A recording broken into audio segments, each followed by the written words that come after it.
Hello दोस्तों, आज हम बात करने जा रहे हैं द ग्रीन बूचर्स मूवी के बारे में। उम्मीद करती हूँ आप लोगों को इसके एक्सप्लेनेशन जरूर पसंद आएगी और पसंद आए तो प्लीज चैनल को सब्सक्राइब करना, वीडियो को लाइक करना, वीडियो को शेयर करना और वीडियो पे कमेंट्स करना बिल्कुल भी मत भूलिएगा। दोस्तों, मूवी की स्टार्टिंग में हमें बूचर शॉप के एक ओनर होलगर को दिखाया जाता है, जिसके पास स्वेन और बिजारे नाम के दो वर्कर बूचर का काम किया करते थे। लेकिन होलगर स्वेन से कहता है कि तुम्हारा बनाया हुआ अचार और मीट नहीं बिकता है, क्योंकि तुम्हारा बनाया हुआ मीट बहुत ही ज्यादा सख्त होता है। इस बात पर स्वेन उसे काउंटर का काम देने के लिए कहता है, लेकिन वो इस चीज के लिए भी साफ इनकार कर देता है और कहता है कि लोग तुम्हें देखते ही वापस चले जाएंगे। ये बात स्वेन को बहुत ज्यादा बुरी लग जाती है, इसलिए वो अपने पार्टनर बिजारे के साथ एक बूचर शॉप खोलने का फैसला करता है और एक शॉप खरीदने के लिए ब्रोकर से बात करता है। तो उन्हें वो शॉप $2 मिलियन में मिल सकती थी, जिसके लिए स्वेन अपना घर गिरवी रख देता है। लेकिन बिजारे के पास पैसे का कोई भी सोर्स नहीं था, इसलिए वो काफी परेशान हो जाता है। फिर वो घर पहुंचकर अपने जुड़वा भाई के बारे में सोचता है। इसी वजह से वो अपने भाई से मिलने के लिए सैनिटोरियम में पहुंचता है। तो उसे पता चलता है कि उसका भाई पिछले 7 सालों से सिर्फ एक जिंदा लाश बनकर रह गया है, क्योंकि उसका दिमाग पूरी तरह से डेड हो चुका है। इसलिए बिजारे अपने भाई को खत्म करने के लिए कहता है, जिससे उसके बॉडी पार्ट्स को बेचकर बिजारे पैसे इकट्ठा कर सके,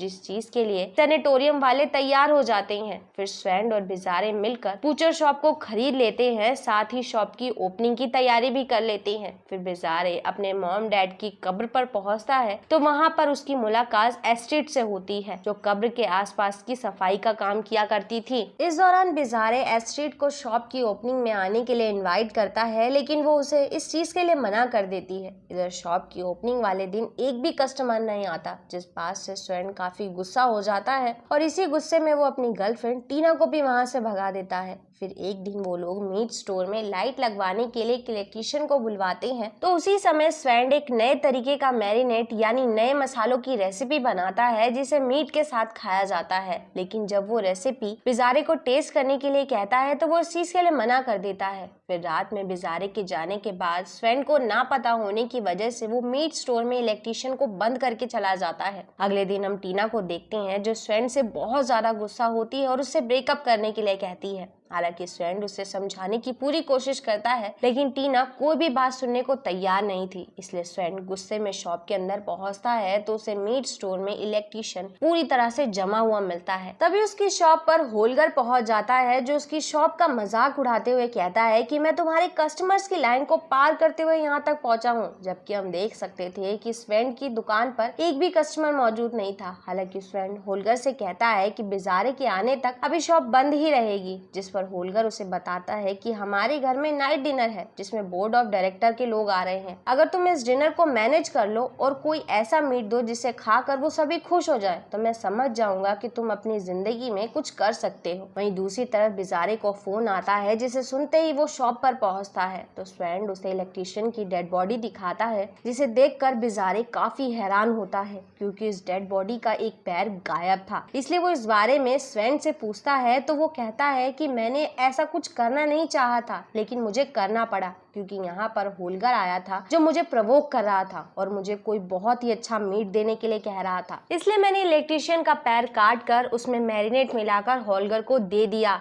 ये सब कुछ जानकर बिचारे बहुत ही ज्यादा परेशान हो जाता है, क्योंकि इन सब चीजों के बाद अब वो इलेक्ट्रीशियन के मरने की कोई रिपोर्ट भी नहीं कर सकते थे। इसलिए अब उन दोनों को ही समझ नहीं आ रहा था कि उन्हें उस डेड बॉडी का क्या करना चाहिए। हालांकि बिजारे उस डेड बॉडी को बोन क्रशर मशीन में डालने के लिए कहता है और कहीं ना कहीं स्वेन भी इस बात के लिए तैयार हो जाता है। और क्योंकि अभी तक बॉडी पूरी तरह से जमी नहीं थी, इसलिए वो बॉडी जमने तक का इंतजार करने का फैसला करते हैं। फिर अगले दिन बिजारे जब शॉप पर पहुंचता है, तो वहां पर उसे कस्टमर्स की बहुत ही लंबी लाइन दिखाई देती है, जिसे देखकर वो काफी हैरान हो जाता है और इस बारे में स्वेन से पूछता है। तो पता चलता है कि होलगर डिनर की पार्टी के बाद सब उसी मीट की मांग कर रहे हैं, इसलिए मजबूरन मुझे इलेक्ट्रीशियन की बॉडी को काट कर उसे बेचना पड़ा। ये सुनने के बाद बिजारे बुरी तरह से बौखला जाता है, लेकिन स्वेन उसे समझाता है कि हम चाहे उस बॉडी को बोन क्रशर से खत्म करें या उसे बेचकर खत्म करें, हमें तो ये करना ही था। जब बिजारे स्वैन को दुखी देखता है तो वो उसका साथ देने के लिए तैयार हो जाता है और उसे कस्टमर्स को हैंडल करने के लिए कहता है। फिर शाम होने के बाद भी बिजारे स्वैन से कहता है कि अगर कल कोई भी फिर से यही मीट मांगने आए तो हम उसे साफ मना कर देंगे, जिस चीज के लिए स्वैन भी तैयार हो जाता है। लेकिन वो कहता है कि आज पहली बार लोगों ने मुझसे रिस्पेक्ट से बात की और किसी ने मेरे साथ कोई भी बदतमीजी नहीं की, और अगर उन्हें कल ये मीट नहीं मिलेगा तो हमारी शॉप शायद फिर से पहली जैसी हो जाए। इस बात पर बिजारे उसे लात मारकर कहता है कि इस तरह की बातें फिर से मत करना, और इतना कहकर वो वहाँ से चला जाता है। जिसके बाद बिजारे एस्ट्रिड से मिलने के लिए चर्च में पहुँचता है तो वो उससे बहुत ही अच्छे से बात करती है और कहती है कि मुझे जानकर बहुत खुशी हुई है कि तुम्हारी शॉप अच्छी चल रही है। दूसरी तरफ शॉप में जब स्वैन अकेला होता है तभी वहाँ पर वो आदमी पहुँच जाता है जिससे उन लोगों ने वो शॉप खरीदी थी। तो इसलिए स्वैन उससे पूछता है कि क्या किसी को इस बारे में पता है कि तुम यहाँ पर आए हो, तो वो इस चीज के लिए मना कर देता है। इसलिए मौका पाकर स्वैन उस आदमी को भी धोखे से मीट स्टोर में बंद कर देता है। जिसके बाद अगले दिन बिजारे फिर से मीट शॉप में पहुंचता है तो देखता है कि वहाँ पर आज भी लाइन लगी हुई है। उसे खुश देखकर स्वैन उससे पूछता है कि इस बात का रीजन क्या है, जिस पर वो बताता है कि मैं कल एस्ट्रिड से मिला जो बहुत ही अच्छी है। तभी बिजारे मीट स्टोर में जाता है तो वहाँ पर उसे ब्रोकर की डेड बॉडी लटकी हुई मिलती है, जिसे देखकर वो पूरी तरह से बौखला जाता है और समझ जाता है कि पैसों को देखकर स्वैन पूरी तरह से पागल हो चुका है। लेकिन स्वैन उसे कहता है कि कल रात को मुझे ये आदमी रास्ते में मिला और क्योंकि एक्सीडेंट होने की वजह से ये पहले ही मर चुका था, इसलिए मेरी इसमें कोई गलती नहीं है और मैं इसे यहाँ पर उठा लाया। अगर मैं ऐसा नहीं करता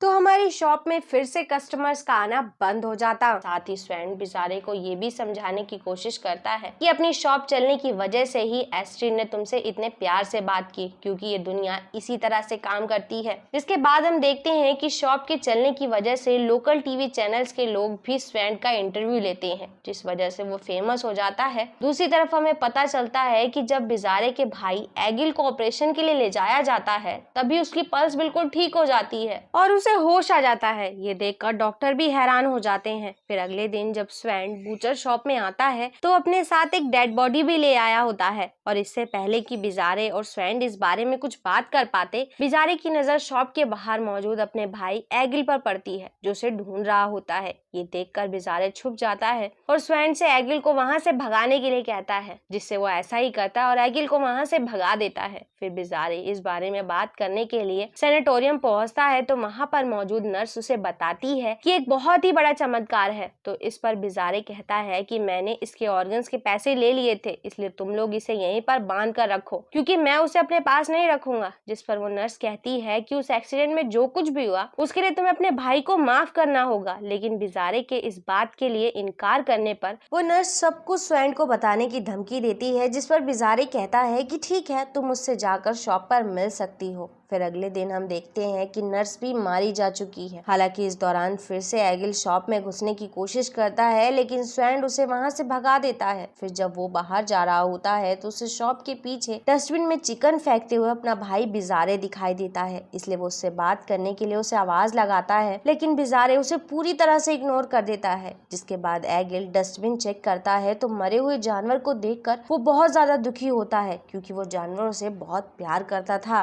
दूसरी तरफ हम बिजारे और एस्ट्रिड को देखते हैं जो एक दूसरे के बहुत अच्छे दोस्त बन चुके थे। यहाँ पर एस्ट्रिड बताती है कि वो चर्च के जिस फादर के साथ रह रही है वो बहुत साल पहले एक एक्सीडेंट में फंस गया था तो उसने अपनी वाइफ का मीट खाकर सरवाइव किया था। हालांकि ये बात बिजारे को बहुत ही अजीब लगती है। फिर हम होल्गर और फादर को देखते हैं जो स्वैन की शॉप की सक्सेस के बारे में बात कर रहे होते हैं। तो इस दौरान होल्गर कहता है कि अगर मैंने उस रात डिनर में उसकी शॉप का मीट इस्तेमाल नहीं किया होता तो आज वो इतना फेमस नहीं होता। जिस बात पर फादर कहता है कि सब लोगों को वो मीट बहुत ही अच्छा लगा लेकिन मुझे पता नहीं क्यों उस मीट में अपनी वाइफ के मीट जैसा स्वाद आ रहा था। ये बात सुनकर होल्गर को कहीं ना कहीं उन लोगों पर शक होने लगता है। फिर हम एगिल को देखते हैं जो चिकन को दफना रहा होता है। तभी वहाँ पर एस्ट्रिड पहुंच जाती है जो उससे कहती है कि तुम यहाँ पर इन्हें नहीं दफना सकते, लेकिन वो उनकी बात नहीं मानता और उन्हें वहीं पर दफना देता है। यहाँ पर एस्ट्रिड को जब पता चलता है कि बिजारे अपने भाई एगिल से छुप रहा है तो वो उसे अपने साथ ले जाती है।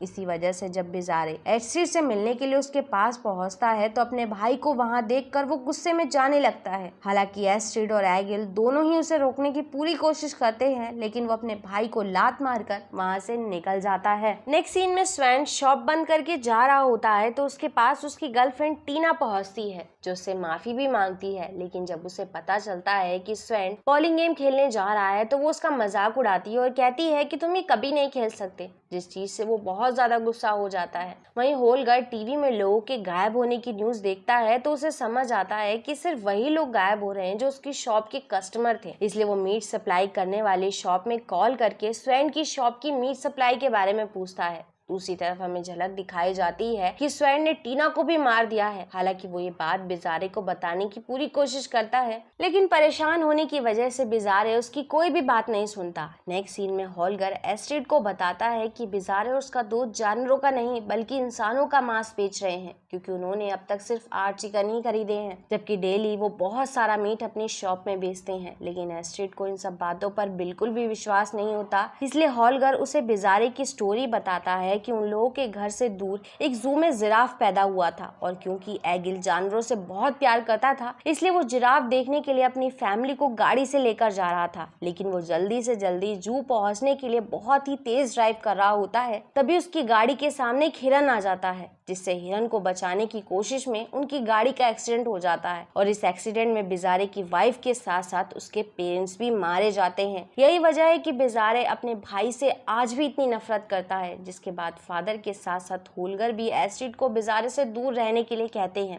फिर हम देखते हैं कि जब बिजारे अपना काम खत्म करके शॉप से चला जाता है तो वहाँ पर एस्ट्रिड एगर को लेकर पहुंच जाती है। हालांकि स्वैन उन्हें समझाता है कि यहाँ पर अभी बिजारे नहीं है, लेकिन वो लोग उसकी बात नहीं सुन रहे होते हैं। इसलिए गुस्से में स्वैन उन दोनों से कहता है कि बिजारे मीट स्टोर में है। वही बिजारे एस्ट्रिड से मिलने के लिए चर्च में पहुंचता है तो फादर उसे बताते हैं कि वो तुम्हारी शॉप पर गई है। ये सुनकर बिजारे बुरी तरह से बौखला जाता है और भागते हुए शॉप पर पहुंचता है तो स्वैन उससे झूठ बोल देता है कि यहाँ पर एस्ट्रिड आई ही नहीं है। इसलिए बिजारे वहाँ से जाने लगता है, लेकिन दरवाजा नॉक करने की आवाज सुनकर मीट स्टोर खोलने पर उसे एस्ट्रिड मिल जाती है, जिसकी हालत बहुत ज्यादा खराब हो गई थी। इसलिए वो बिना कोई बात सुने गुस्से में वहां से चली जाती है और कहती है तुम दोनों बिल्कुल पागल हो, जिससे बिजारे गुस्से में स्वैन को मारने लगता है। लेकिन वो खुद को बचाने के लिए शॉप से भाग जाता है। तभी बिजारे को अपने भाई के बारे में याद आता है जो मीट स्टोर में पूरी तरह से जम चुका था। इसलिए वो उसे बाहर निकालकर होश में लाने की कोशिश करता है। हालांकि पहले तो वो होश में नहीं आता, लेकिन कुछ देर बाद एगिल बिल्कुल नॉर्मल हो जाता है, जिसे देखकर कहीं ना कहीं बिजारे काफी खुश था। और क्योंकि डरने की वजह से अगले दिन स्वैन शॉप पर नहीं आता है, इसलिए बिजारे लोगों से कहता है आप लोगों को स्वैन के आने का इंतजार करना होगा, तभी आपको पुराना मीट मिल सकता है। लेकिन लोगों को मीट से कोई भी मतलब नहीं था, बल्कि उन्हें पुराने मैरिनेट से मतलब था जो स्वैन ने बनाया था। ये सुनकर बिजारे भी मैरिनेट को चेक करता है तो उसे एहसास होता है कि लोग उनकी शॉप पर इंसान के मीट नहीं बल्कि स्वैन के बनाए हुए मैरिनेट की वजह से आ रहे थे। इसलिए वो इंसान के बचे हुए मांस के टुकड़ों को